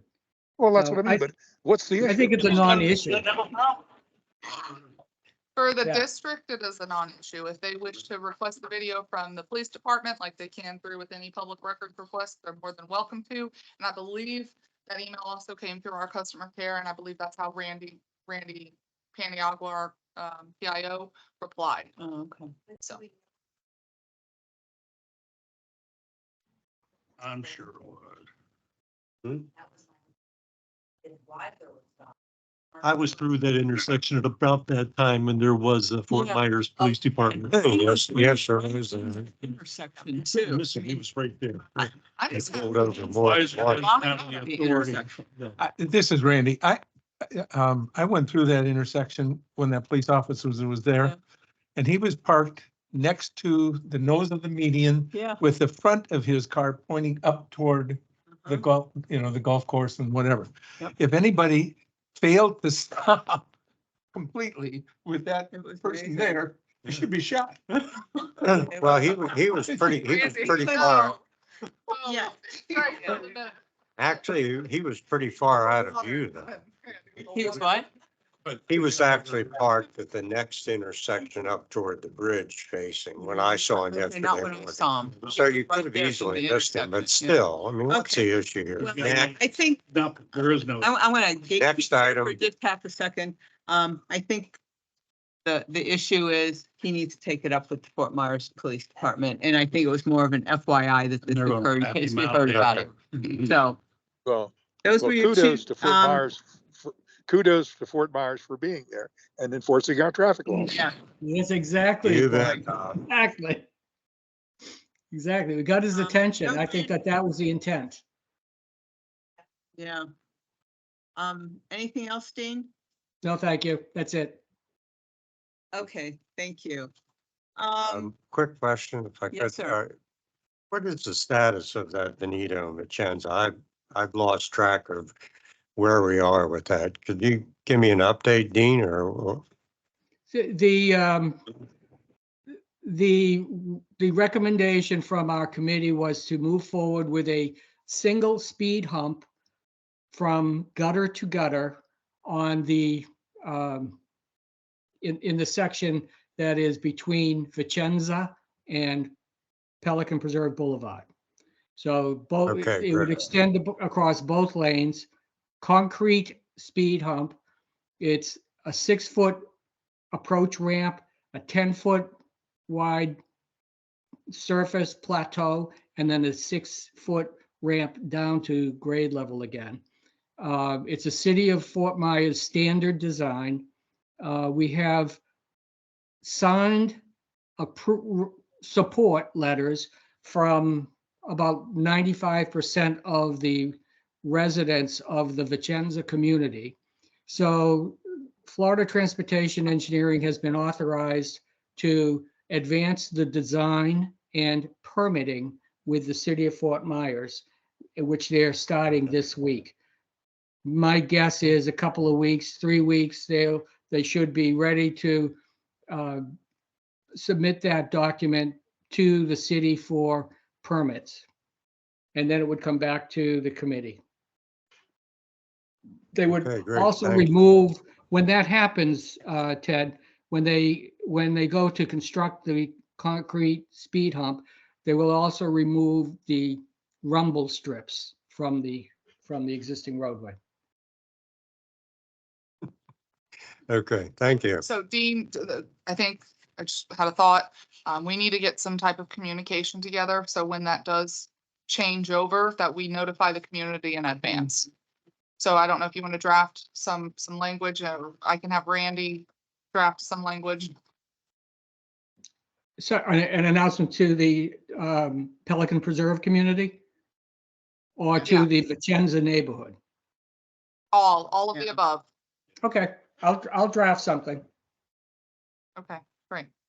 Now, I want to just bring something up. We've had, Daniel's your liaison. He's finally getting his feet wet. He's, I think, been on the job 90 days was last week for him. He's hit the ground running. One of the things that he quickly realized, and I think it might have been this committee that had kind of like an ongoing projects list. Mm-hmm. I think he's trying to implement that across all of the committees, and really have it be staff updating and controlling for all of the committees Okay. that he's a liaison to. So hopefully in the next, month or two, we can get that. And then that way, when we're trying to figure out, hey, what's the status of this project, we'll be able to Right. review that. Right. Okay, well, I've been keeping it up for this committee, so if he just contacts me, I'll send him the most latest list. Perfect. Whatever. Let him know. Hey, Dean, this is Ed Hedges. Hi, Ed. Question on the speed hump. When that's constructed, will they do it one lane at a time to maintain traffic flow? I think, that's a good question. I'm not sure how that would be done. I would assume it'd have to be something like that, but I would guess that Yeah. the contractor would have some experience in how they need You to can't accomplish build a that. road in one day. Yeah, I'm sure that's a concern, a detail that'll be worked out. My thought is that they would probably start at the middle and kind of go halfway towards each side so that traffic could go around it to get the ramp constructed and cured in place, and then they would divert traffic onto the ramp and build to the outside. But I don't really know. There will be MOT, and there will have to be probably a lane closure and some flagging done. Something Yeah. has to be done because, it's Yeah. it's the busiest street in the whole community. Yeah. Yeah. Especially. And by the way, Ted, if you want to see this particular speed hump that I took a picture of, it is behind the Dairy Queen on State Road 82. Where I'm is not it? sure how you came, There's but a roadway that runs right. Yeah. Adjacent to the Dairy Queen, Oh, 82, Yeah, and then, kind of parallel. but there's one right outside that Dairy Okay. Queen. yeah, there it's very, that goes on. it's very basic, very simple, I'll but check on the way back. yeah. Yeah. Okay, anything else from the group? Yeah, Yes, sir. I had an inquiry, is the committee accepting new members? I had an inquiry about it. Yeah. Uh, Send them our way, please, to the customer care inbox. What do I tell this person? What's the procedure for her to? Form that she'll have to fill out and submit, and then it'll come in front of this committee for, Or should she get in contact with you then? yeah, she can call the district office and say she wants to be on the safety and security subcommittee, and we can direct her where the form is, or she can come pick one up in person if needed. So Okay. you do have one vacancy. Okay. One vacancy. Thanks. Yep. One comment for Ted. The ponds subcommittee or the ponds committee is about 25, 30 people. The core group, which you folks are, is limited to, I think, 7. And you certainly encourage more and more participation for the community in general, even if they don't necessarily have to be part of the core group, if that makes any sense to you. But they would come to your meetings and they'd have input. So you want to encourage as many people as you can, but they don't all have to be core. Okay. And so we've got 6 people now, and a quorum is 4 people need to be present in the meeting. If we went to 7, we would still have a quorum of 4 people. So it doesn't alter things at all. That's the quorum is what's controlling our ability to meet and make recommendations and vote on things. So she would apply, it would come in front of this committee, and then it would go to PPAC for their approval Correct. with your recommendation. Okay, thank you. Okay, anything else? You want to set your next meeting agenda so I can pass that off? No, I Yeah. want to meet with her afterwards. Okay, any items for next meeting's agenda? We I would like have a to workshop recommend- meeting coming up, right, Jennifer? Yes, we do, between now and the next official meeting, and that one is So on it's the, before the next official Wiser. meeting. it is, yeah. What is that on? It's on the Wiser contract, but it's proposal for adding things to it. So we've got the one that we have now. But during that discussion, a number of items were brought up that we'd like to potentially add. So it's all about what are those items and which ones would we recommend? And that date's already been determined It has been, I don't know if it's 8 or 9 at 9 o'clock. Okay. I don't remember. in here or exactly. over there. It's over there. And that was that's a great segue because I was going to ask Dean, you're in town for our next meeting? Yes, I am. Okay, Yep. so we can have that back in Pelican. Yeah, I hopefully am not, no. hopefully the Wi-Fi will have been improved by then anyway, but yeah, I'm going to be present on site, so that should be okay. As Okay. far as I'm Dean, concerned. Dean, did you confirm the room availability with Raven for that date for the workshop? I have not, but Georgia has been in touch with Okay. Okay, them. Georgia's back next week, so I will follow up with her. okay, great, thank you. Okay, Chelsea, this Any is items? Bob again, if I might, if I just one comment. With that room in Pelican, as Dean mentioned, we've had chronic problems with Wi-Fi capabilities. There's got to be a way to boost it, even if it's at our cost, if it's at a PPAC cost, to put a booster in that room so that we get good transmission. It's beyond the needs of the community association. It's now in our bailiwick, and we're not talking much money. But I'd really like to know that somebody could look into that has expertise in that area to improve that communication. Bob, Jen, we had the landscaping this morning, as you know, and Jen has confirmed that there is a booster right outside that door. I don't believe there was any connectivity issues this morning, but all of our cells have, we've got little booster cell devices that our field personnel use, so we can make sure that staff takes that at the next meeting, just in case. okay, Chelsea, my only comment on that booster outside the room's been there, and it just doesn't work reliably, which is why I would suggest strongly we put a booster in the room. Okay, cool. All right. Because it's been there, it just don't work all the time. Yeah, Jen said that the contractor came out, but either way, we'll send staff with an additional Okay. cell we'll thing that test we it can. out next time. Yep. Yep, okay. So for your next meeting, I would like to recommend that we bring back the FPL streetlight conversion proposal okay, so that we can start talking about which of the options we would recommend. And remember, everybody's homework assignment is to go out and take a look and see which ones we, whatever feelings we have. Let's see, we've done that. I'm just looking through this. hopefully we'll have the PPERT. We'll have the PPERT one to follow up on. And maybe get feedback on, when's the PPAC meeting? 11. Okay, so we'll have feedback on Diamante Way from them at that time as well. Is there any Jennifer, additional items? I have a question. A couple of months ago, again, I missed out on much of the discussion for the last meeting. So the meeting before that, there was talk of having, I thought, I'll call it a working group of members of the subcommittee and maybe others to review and discuss the pavement management program that was recommended by Tetra Tech. I thought Danny Clemens was on that group. I didn't know who else was on it.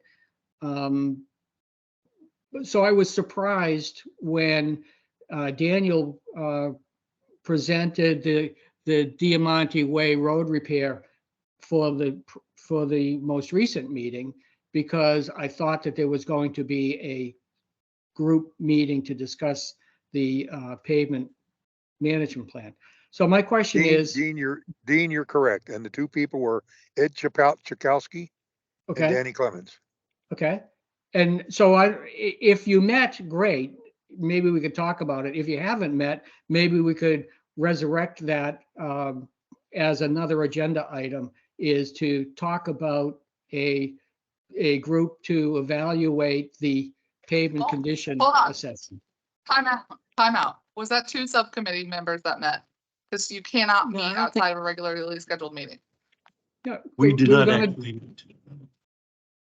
Go Okay, ahead, but I'm they sorry. cannot, they cannot meet. So it can be one of you and perhaps a staff member.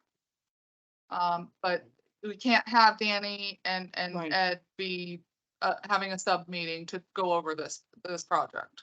So I So So we thought I'd they can- were having, rather, Chelsea, I So thought let's they were put just that gonna on do a workshop. No decisions, just fact finding. they can have a workshop, but then it's 2 members meeting that has to be a public meeting. That's okay, but it was gonna be a Let's put this workshop. on- It was gonna be a workshop. like They I weren't said, gonna be making decisions, but they were gonna come back with facts for the full committee. But it has to be a publicly Right. That's noticed okay. meeting. I'm It can't. okay. It's published. No problem with that. Okay, so you have a workshop scheduled for the Wiser. Right. So are you looking to schedule a workshop for the full committee to discuss the Tetra Tech roadway? If, Or do you want to delegate it to one person to work with Daniel and staff and bring it back to the committee? Okay, so this is Daniel Potter, not Danny Clemens. Correct. Okay. Because I thought, I mean, I'm sorry, but I thought Danny was the one who was, I Well, don't remember it being 2 people, so I apologize. again, I volunteered to help Danny, but we've just never been able to connect. So, I mean, I looked at some things on my own. He looked at some things on his own and Okay, so. well, let's definitely put that on the agenda for next time. That fits very nicely in with the Diamante Way, the discussion we had there, and we can decide how do we want to proceed? Who's going to be the rep? Or if there are multiple reps, how are we going to work Okay, that? so back to Randy's point about Yeah. agenda item, we will need that submitted from somebody, either Danny or yourself, to submit the agenda item request. Being that Danny So- was the one who was heading up the, Right. So this, I would for refer to Danny on that. I believe it's a good idea to get multiple people involved somehow. Mhm. And some of what the committee has done, or I should say landscape committee has done, is they individually go out and look at an area. And then they come back and they meet and talk about it in one of their formal meetings. So they take notes and whatever. I'm not quite sure how that works if you can't get a professional's opinion, before you go and look at it, but what you can look for are some of the spider cracks, potholes, Hmm. general repair, I Right. think, of some of these streets and compare them. So But I- are we questioning what Well- the queue that Tetra Tech established? What's the Yes. issue? yes, Yeah, yeah, yes. absolutely. yes, Ted. Well, if we are And- questioning, and- we're not experts. I can go out and look. What do I know? Well, no, Ted, the You know, focus and is about, if we change it, somebody's gonna say, well, what do you know, Ted? You No. learn it. here Uh, here was the focus, Ted. Here was the focus. Should we automatically go to a full resurface, which is the Tetra Tech recommendation? Or would there be a logical, systemic way of looking at it and say, okay, we don't need to do the 300-foot street, but we definitely need to do the 80-foot cul-de-sac or whatever. That's what the focus was. It wasn't technical expertise. It was just having a layman go Okay. out and say, we don't need to do the whole street. We could do part of it. That's what that whole Okay. conversation started. This is it again. One of the things that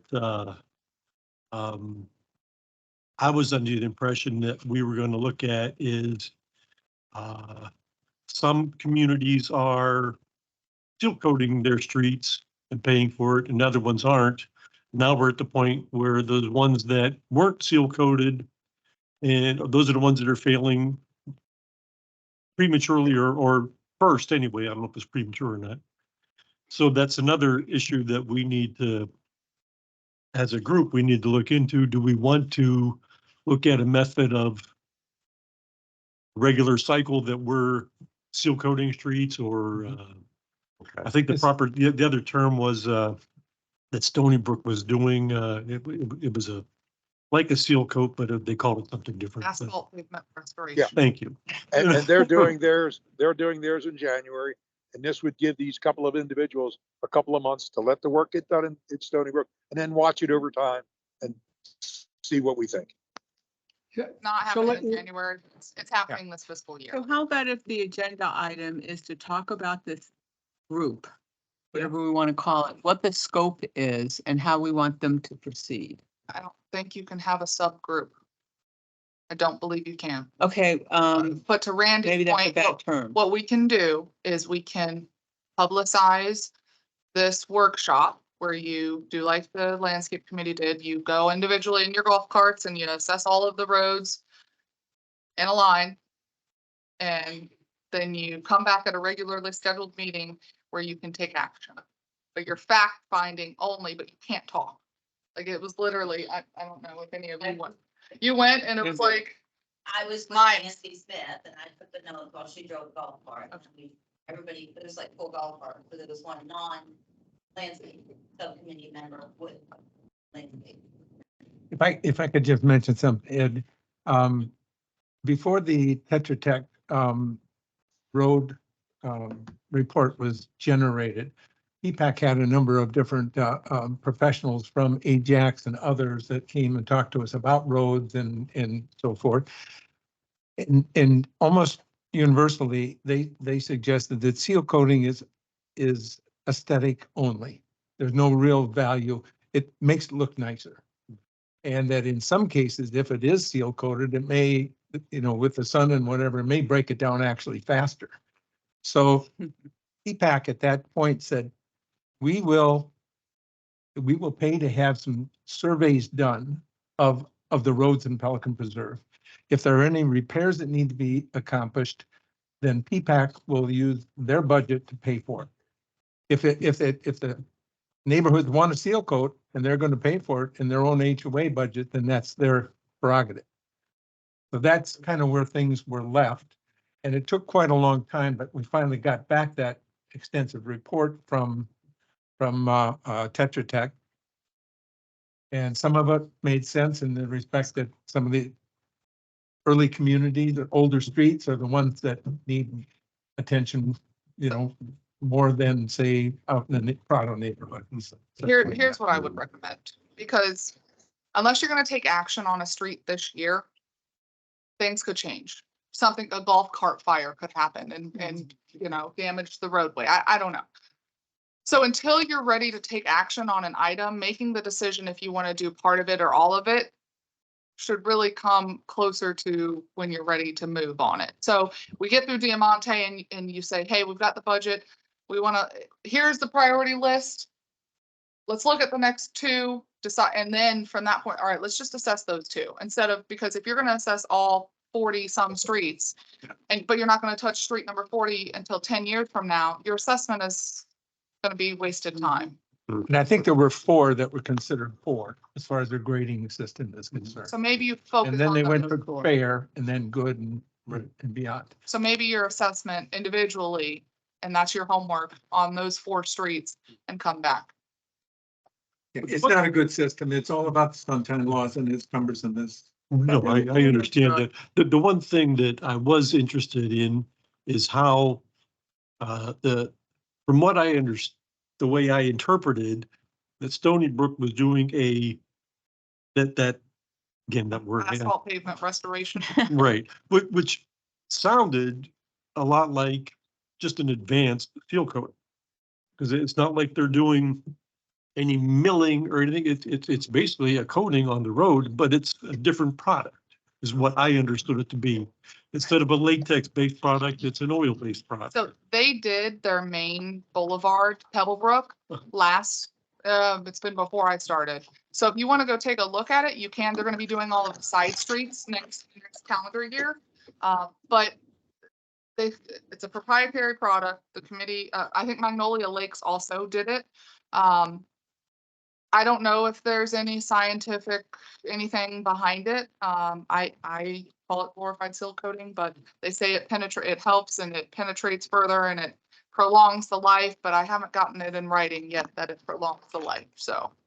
It is proposed as being life extending, and it is different than anything we've done in Pelican because it is a petroleum based as opposed to a waterborne product. But they're both considered seal coat as far as I'm concerned, until we learn something differently. All right, so I've got, let me just recap if there's no additional items. So I've got the FPL, PPERT, paving review of the Tetra Tech report included, and then, Feedback from Diamante Way. now, yep, Diamante. Okay, Yep. fine. Mhm. And then do you want to, since you can't take action at your workshop on the Wiser, do you want to have that as an Good. agenda item? Good point. Yeah, Yeah. Yes. thank you. Okay. All right.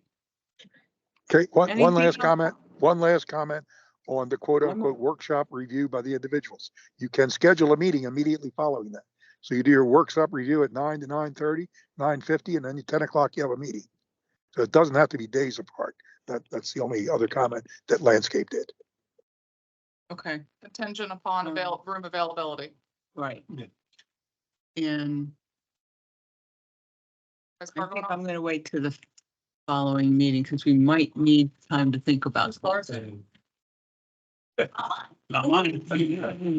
Okay, I think that was it. It is now 12:56 and I call this meeting adjourned. Happy New Year, everybody. He said he was gonna hold off. We need to do it at. Ask somebody to adjourn. I have to. Oh, do it. I'm sorry. My apologies. I guess I can't adjourn until, Nobody seconded it. I don't think anybody, okay, I guess I proposed it. I moved that we adjourn the meeting. Okay, do we have a, Before we adjourn, I'd like to thank Randy Bottleson for his time with us as our liaison to PPAC. I think today might be your last meeting with us, Randy. Oh, He'll be in the audience. yeah, ditto. Thank you, Dean. Thank you very much. thank you, Been a Randy. pleasure. Thank you. All right. Have a happy new year. Happy. Happy New Year, all.